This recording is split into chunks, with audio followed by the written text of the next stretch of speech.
পাপ হতে পারে, ভুল হতে পারে, অন্যায় হতে পারে। ওই অন্যায়ের উপর অটল থেকো না, আমার কাছে ফিরে আসো। কাম টু ইউর লর্ড, তোমার রবের দরবারে ফিরো, ক্ষমার মতো ক্ষমা চাও, ক্ষমার মতো ক্ষমা চাইলে আমি সব ক্ষমা করে দেব। সুবহানাল্লাহ পড়েন।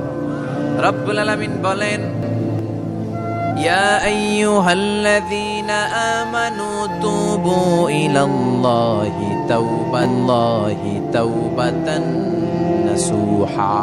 ও বিশ্বাসীরা, ভুল করেছো, অন্যায় করেছো, আমার কাছে ফিরে আসো, ক্ষমা চাও। ক্ষমার মতো ক্ষমা চাইলে সব গুনাহ মাফ করে দিতে পারে কে? না এরকম কেউ আছি? কথা বলেন। কত পাপ করছি, কোনো হিসাব আছে? পৃথিবী জানে কে? আল্লাহ ডেকে বলে, গোলাম আমি হলাম গাফিরুয যাম কাবিলুত তাওব।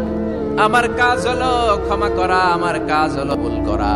শয়তানের কাজ হলো ওয়াসওয়াসা দেওয়া, আমাদেরকে ভুল পথে নিয়ে যাওয়া। আর আমাদের কাজ হলো ভুল করে ফেলা। আল্লাহর কাজ হলো ভুলগুলো মাফ করে দেয়া। আল্লাহ ডেকে বলে, গোলাম তোরা যদি ভুল না করতি, তোরা যদি পাপ না করতি, তোরা যদি অন্যায় না করতি, তোদেরকে ধ্বংস করে দিয়ে এমন একটা জাতি আমি এই দুনিয়ার বুকে তৈরি করতাম, যারা সকালবেলা ভুল করে দুপুরে মাফ চাইতো, দুপুরে ভুল করে রাত্রে মাফ চাইতো, আজকে ভুল করে আগামীকাল মাফ চাইতো। আর আমি আল্লাহ গুনাহগুলো তাদের সব ক্ষমা করে দিতে আল্লাহর বড্ড ভালো লাগে। বান্দা আল্লাহর কাছে বারবার চাই ছাড়ুক, এটা আল্লাহ পছন্দ করে।